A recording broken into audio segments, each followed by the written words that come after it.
দক্ষিণেশ্বর যদি প্রান্তিক স্টেশন হয়ে থাকে এদিক থেকে কিন্তু ব্রিজি যেটা শহীদ ক্ষুদিরাম মেট্রো স্টেশন সেটাও কিন্তু ব্লু লাইনের প্রান্তিক একটি স্টেশন।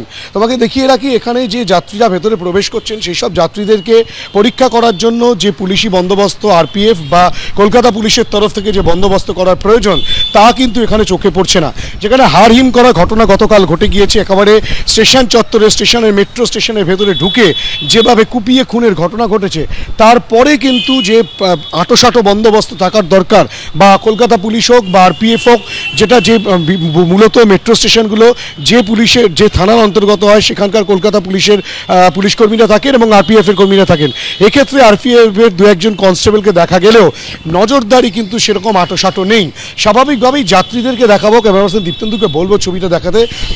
যাত্রীরা যে এভাবে প্রবেশ করছেন, একের পর এক যাত্রী যাচ্ছেন, তাদেরকে যে পরীক্ষা করার জন্য যে সঠিক বন্দোবস্ত করার প্রয়োজন সেটা কিন্তু এখনো পর্যন্ত চোখে পড়ছে না।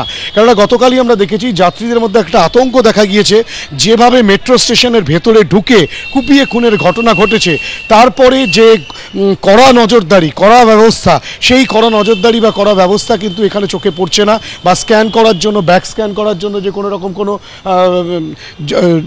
কোনো নজরদারি চলবে সেই সবগুলো কিন্তু এখানে কোনো রকমভাবেই চোখে পড়ছে না।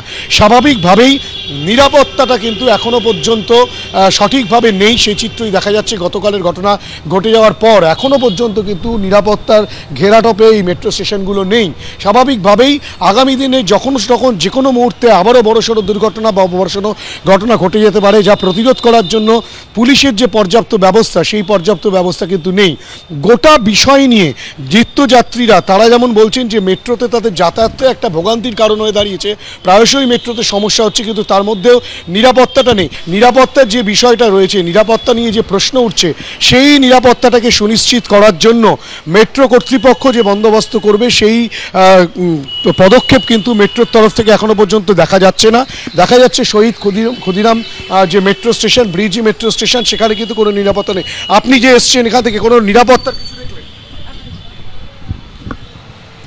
সুতরাং যে পরিস্থিতি তৈরি হয়ে রয়েছে তোমাকে দেখাবো সামনের গেটটা। ম্যাডাম, এই যে আসলেন মেট্রোতে করে, গতকাল যেভাবে মেট্রো স্টেশনে ঢুকে কুপিয়ে খুনের ঘটনা ঘটলো, এখনো পর্যন্ত নিরাপত্তা কিছু দেখলেন? নিরাপত্তা আছে, চেকিং চলছে, কাজ চলছে এখন। অফিস কোনখানে চেকিং? এখানে এমনি নর্মাল চেকিং যেরকম আমাদের ব্যাগ সার্ভিসগুলো চলছে। ব্যাক স্ক্যান করা বা এরকম কিছু? হ্যাঁ হ্যাঁ, সব চলছে, সব চলছে। পেয়েছেন? হ্যাঁ, সব কিছু। মেট্রোতে ওঠার সময়? মেট্রোতে ওঠার সময় হচ্ছে। স্টেশন থেকে? আমি নোয়াপাড়া থেকে উঠেছি, সব ঠিক আছে।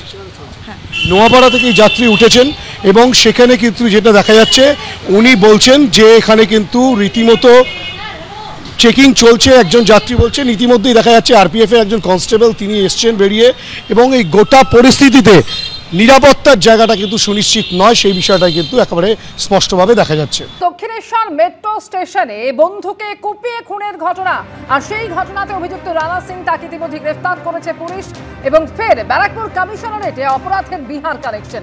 দক্ষিণেশ্বর মেট্রো স্টেশনের সহপাঠীকে খুনের পর বেগুসরাইতে পালানোর ছক ছিল অভিযুক্তের, এমনই খবর। হাওড়া স্টেশন থেকে ইতিমধ্যেই তাকে গ্রেফতার করা হয়েছে এবং তাকে টানা জেরাও করেছে পুলিশ।